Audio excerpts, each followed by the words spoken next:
স্বরাষ্ট্র ও গণশিক্ষা উপদেষ্টার পদত্যাগ এবং ১০ম গ্রেড সহ ৭ দফা দাবিতে সারা দেশে কর্মবিরতি পালন করেন প্রাথমিক বিদ্যালয়ের শিক্ষকরা। এতে বন্ধ হয়ে যায় শিক্ষা কার্যক্রম। শিক্ষকদের উপর পুলিশি হামলা ও দাবি না মানায় মুখে কালো কাপড় বেঁধে কেন্দ্রীয় শহীদ মিনারে চুপ কর্মসূচি পালন করেন সারা দেশের শিক্ষকরা। দাবি আদায় না হওয়া পর্যন্ত লাগাতার কর্মবিরতি চালিয়ে যাওয়ার ঘোষণাও দেন তারা। আরও জানাচ্ছেন এমদাদুল্লাহ বাবু। ১০ম গ্রেডে বেতন নির্ধারণ ও শতভাগ বিভাগীয় পদোন্নতি সহ ৩ দফা দাবিতে ঢাকায় আন্দোলন করছেন সারা দেশের প্রাথমিক বিদ্যালয়ের শিক্ষকরা। রোববার পূর্ব ঘোষণা অনুযায়ী দেশের বিভিন্ন স্থান থেকে কেন্দ্রীয় শহীদ মিনারে জড়ো হন প্রাথমিক বিদ্যালয়ের হাজারো শিক্ষক। এ সময় ৩ দফা দাবি দ্রুত পূরণের পাশাপাশি শাহবাগের শিক্ষকদের উপর পুলিশের হামলার ঘটনায় স্বরাষ্ট্র ও প্রাথমিক শিক্ষা উপদেষ্টার পদত্যাগ দাবি করেন তারা।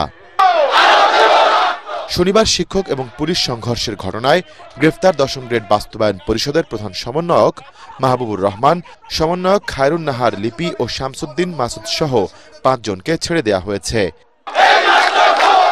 ছাড়া পাওয়ার পর তারাও এসে যোগ দেন কর্মসূচিতে। মানে প্রশাসন চুপ করাতে চায়। ৩ দফা দাবির বিষয়ে সরকার যদি আমাদের এই দাবি বাস্তবায়নে আগায় না আসে, প্রয়োজনে তালাবদ্ধ কর্মসূচি দিব। শিক্ষকদের এই আন্দোলনের ফলে বিভিন্ন জেলায় সরকারি ৬৫,৫৬৭টি প্রাথমিক বিদ্যালয়ে বন্ধ ছিল পাঠদান কার্যক্রম। এসব বিদ্যালয়ে ১ কোটিরও বেশি শিক্ষার্থীকে পড়াতে নিয়োজিত আছেন প্রায় ৩ লাখ সহকারী শিক্ষক। ফলে শিশুদের শিক্ষা জীবনে ব্যাপক প্রভাব পড়ার শঙ্কা করছেন সংশ্লিষ্টরা। ইমদাদুল্লাহ বাবু, ATN বাংলা, ঢাকা।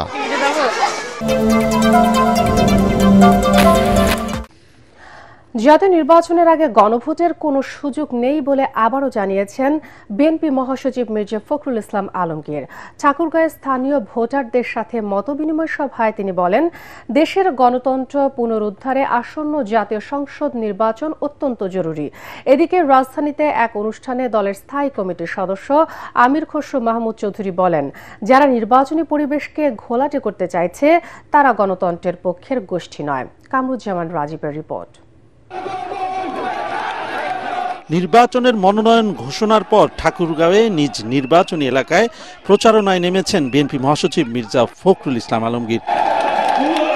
গণসংযোগের অংশ হিসেবে সদর উপজেলার জগন্নাথপুর ইউনিয়নবাসীর সঙ্গে মতবিনিময় সভায় যোগ দেন তিনি। এতে বিএনপি মহাসচিব বলেন, দেশের কয়েকটি রাজনৈতিক দল সনদ ও গণভোটের কথা বলে মানুষকে বিভ্রান্ত করছে।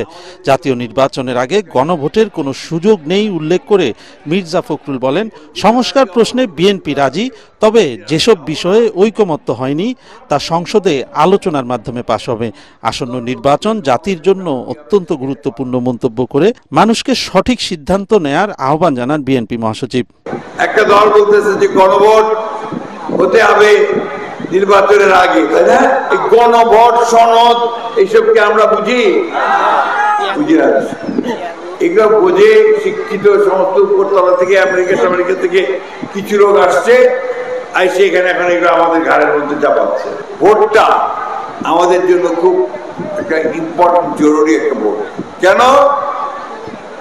যে 15 বছর আমরা ভোট দেওয়া পাই নাই।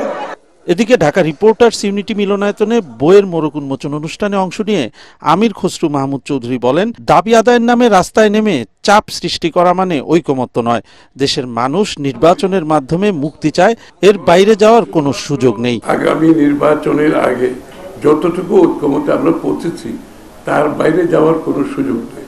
কেউ যদি তাদের নিজস্ব ভাবনা চিন্তা অন্যদের উপর চাপিয়ে দিতে চায়, এটা ঐকমত্য হতে পারে।